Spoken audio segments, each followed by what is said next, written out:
buena lectura para el convite. En canciones habladas, palabras cantadas, cuentos en la mochila.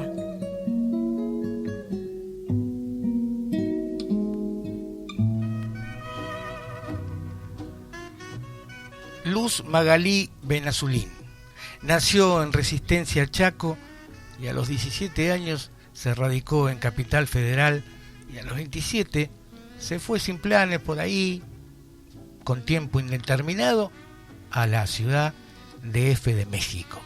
Desde el 2018 vive en el partido de Mar Chiquita, sí, por acá cerquita. Es periodista, trabajó la mayor parte de su vida como responsable en áreas de prensa y hace más de 10 años investiga el funcionamiento de la creatividad. Comenzó a escribir en la niñez y desde entonces en su primer pasión actualmente se desempeña como productora y columnista en La Voz de Mar Chiquita 88.1 y produce un podcast junto a Lucía Sánchez Lucero que se transmite por YouTube, Rayadas. Se las recomiendo porque los he escuchado y me he divertido bastante. Desde su canal Calma Producciones Creativas, donde busca estimular la escritura creativa, dice ella. El relato, te digo a vos, el relato que vamos a escuchar, se titula El vacío, del libro Hacia la libertad creativa. Con todos ustedes, Luz Magalí Benazulín. El vacío. Una vez, con 23 años recién cumplidos, me regalé una caída en paracaídas. Hola, ¿cómo es tu nombre? Magalí. Magalí, ¿estás lista para saltar? Estoy muy lista para saltar. Fui a Lobos, provincia de Buenos Aires, con un amigo y su compañero de trabajo. Por un minuto de mi existencia, mi cuerpo cayó al vacío.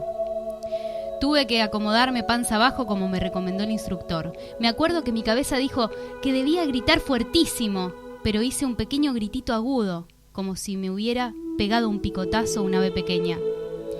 Y después sonreí hasta que sentí el tirón del paracaídas que se abría.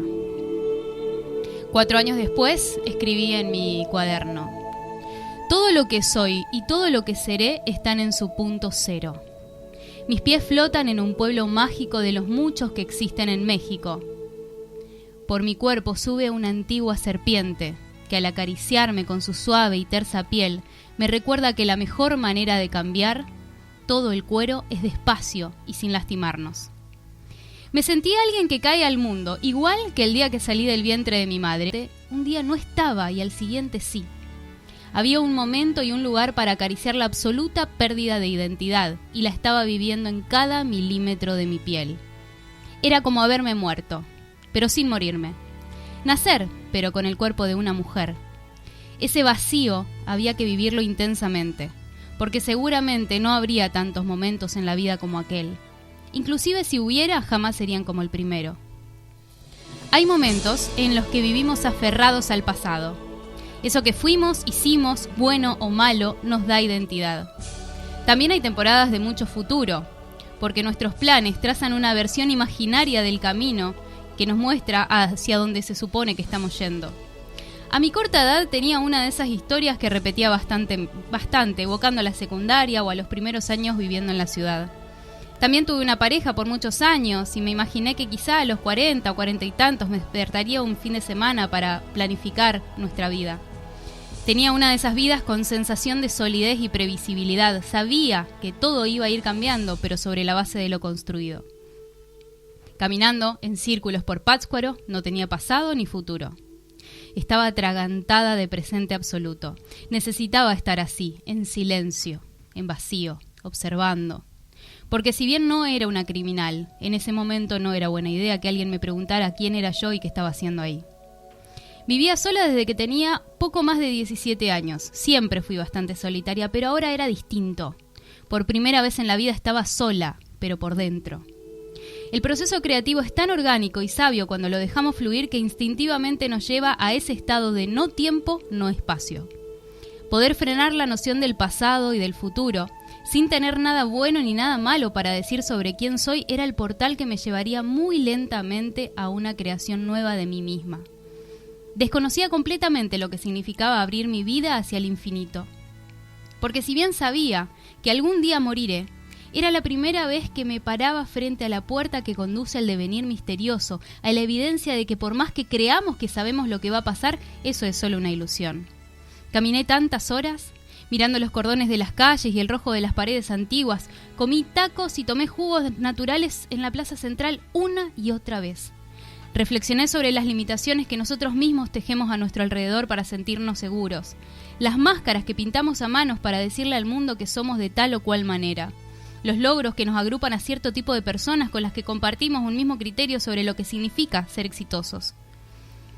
La pertenencia a un ámbito nos obliga a decir y hacer cotidianamente determinadas cosas para no ser juzgados y desplazados. Llegamos al extremo de sacrificar todas las horas del día a esa agotadora tarea inclusive, con la sensación de sentir que aún así no es suficiente. Entonces lo más brutal no fue darme cuenta de lo asfixiante de formar parte de la comunidad, sino que cada una de esas horas, destinada a sostener algo que se supone que nos hace parte, era en gran porcentaje una decisión personal tomada en estado de inconsciencia. Al estar concretamente alejada de mi país, sin casa, ni trabajo, ni planes, ni intención de hacer planes, sentada en una plaza sin ser nadie para nadie, me sinceré y admití que todas las viejas máscaras que me dibujé viviendo en Capital Federal fueron total y absolutamente una decisión personal. Una milimétrica narrativa que tejí día a día sobre la idea que tenía sobre mí misma. Al sacrificar todo lo que construí me quedé desnuda frente a mí. Y por más que el vacío podía ser incómodo, desesperante, aburrido, desmoralizante y aterrador, tenía que vivirlo como un purgatorio en vida. Frente a mi muerte, escritura automática. Me imaginé entrando a un cuarto vacío. Muy a lo lejos podía ver mi muerte como único dato concreto. El resto estaba trazado como una línea histórica que no era recta. Al abandonar todo, los sucesos cotidianos a mediano y a largo plazo desaparecieron. A partir de hacerme plenamente consciente sobre la responsabilidad de cómo se llenan las horas de mi día, entendí mi rol frente a las relaciones, los pensamientos, el trato que tengo con mi piel, la forma de vestir, el modo en que organizo mi equipaje, el pulso que pongo al escribir. Cada aspecto refleja los límites que pongo para sentirme segura. El tamaño de mis ideas es un perímetro que recorto del mundo para mi existencia humana. Por primera vez había puesto mi vida en pausa y estaba adentro de mi propio ser mirando mi universo interno en 360 grados. Cada momento de mi vida era una puntada más que hacía para el gran todo que soy. Los detalles, las más microscópicas decisiones habían compuesto el modo en que me atreví a explorar. En algunos aspectos había logrado profundidad, pero en otros seguía en la orilla, sin meter el dedito gordo siquiera por pensar que no me era posible. Me lo imaginé como un cuadro completamente negro, o profundo como un cielo estelar, donde al caminar me veía a mí misma en otros momentos de la vida, valiente y cobarde a la vez, sexual y frígida, fraternal y antisocial. Me reconocí finalmente como un animal que viene de antepasados que se animaron a ponerse en dos patas. Mi columna vertebral, la relación que sostengo con el placer de mi vagina, la energía que permito moverse cada vez que hundo el pincel en el agua y las acuarelas. De alguna forma estaba sosteniendo una cita de varios días conmigo misma, conociéndome completamente descarnada, porque ya no cabía decir que era trabajadora de tal, ni militante de no sé qué, ni buena para esto o mala para lo otro. Toqué el vacío como jamás experimenté antes. Si bien todo esto no estaba tan claro como lo describo ahora mismo en palabras, en términos energéticos estaba mutando exponencialmente.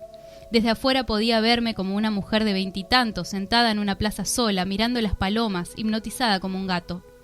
Pero por dentro, las cortinas de mi vida eran arañadas por un felino rabioso y el felino era yo. Descubrí que el estímulo de la creatividad ocurre así, casi a espaldas del pensamiento lógico. Y mucho después se puede llegar a contar algo por medio de la metáfora. Pero cuando tomamos contacto con esas fibras sutiles, no se encuentra un lenguaje para expresar exactamente las descargas. Comprender el viaje también lleva tiempo. Gracias, Magalí. Muchas gracias. Gracias, Pablo. Pablo Moralejas, de 4 a 6 de la tarde, de lunes a viernes, por Radio La Voz de Mar Chiquita. Años de experiencia, Pablo, en la radio. años de experiencia en algo que nos parece fantástico, mágico y lo sigue siendo, que es la radio. Así que gracias, Pablo, por la invitación. Nos vemos pronto. ¿Sí? ¿Te gustó?